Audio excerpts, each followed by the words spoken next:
y'amatungo yose, amaraso ari mu ishyamba ryose, umwuka wose bigumurirwa nawo. Ngwino.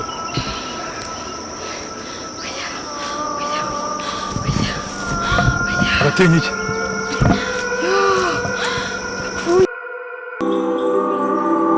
Kera cyane mbere yuko imihanda icamo amashyamba, mbere yuko abantu bubaka imidugudu n'imijyi, u Rwanda rwari rutatse amashyamba y'inzitane. Abakurambere bavuga ko ishyamba ritari ibintu ibiti gusa, ahubwo ryari ubuhungiro bw'ubuzima, ubwiru n'amabanga menshi. Hari ababaga bavuga ko nijoro hari amajwi atumvikana neza, ko hari imyuka n'ibindi bintu bigaragara muri wese yabonaga mu buryo bwe, abandi bakabifata nk'imigani, abandi bakabifata nk'ibanga rikomeye y'ishyamba. Ariko se bahuriraga ku kintu kimwe, ishyamba ryubahwa. Ariko imyaka yagiye ishira, abantu bagiye baca amashyamba, inyamaswa zirahunga, n'amabanga menshi y'ayo mashyamba agenda azimira. Nyamara hari ibanga rimwe ritigeze rizimira. Umutima w'ishyamba hari umuntu mukuru wabagaho wenyine, nawamenyaga aho yaturutse. Bamwe bavugaga ko yari yaratoranyijwe n'ishyamba, abandi bakavuga ko yari yararinzwe n'imbaraga zibona. Iyo umuyaga wuhoga n'ibiti, byabaga nk'aho ishyamba ubwaryo rifite inkuru rishaka kubwira abazashobora kuyumva. Iyi niyo nkuru y'uwo mugabo n'ibanga ry'ishyamba ritigeze rivugwa. U Rwanda ni igihugu cy'imisozi igihumbi, cyubatswe n'ubutwari, umurage n'umuco.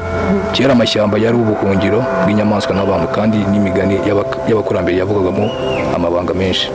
Bamwe bavugaga ko ishyamba rifite ijwi, abandi bakavuga ko rifite ibanga, ariko nabavugaga ko azi ukuri kwaryo. Uyu munsi iryo banga rigiye kongera gukanguka.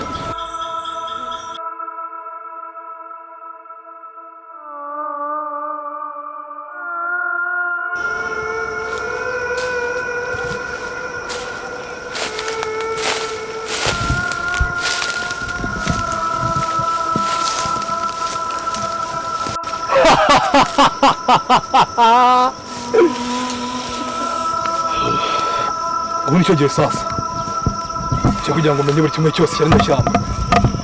Iri shyamba ntabwo yarindagiye ubusa gusa, ahubwo yarindagiye ukuri.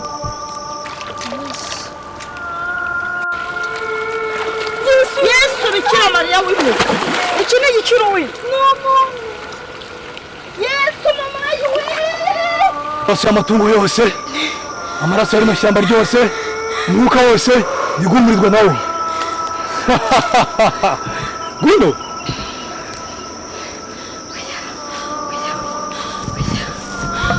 Aratinya iki?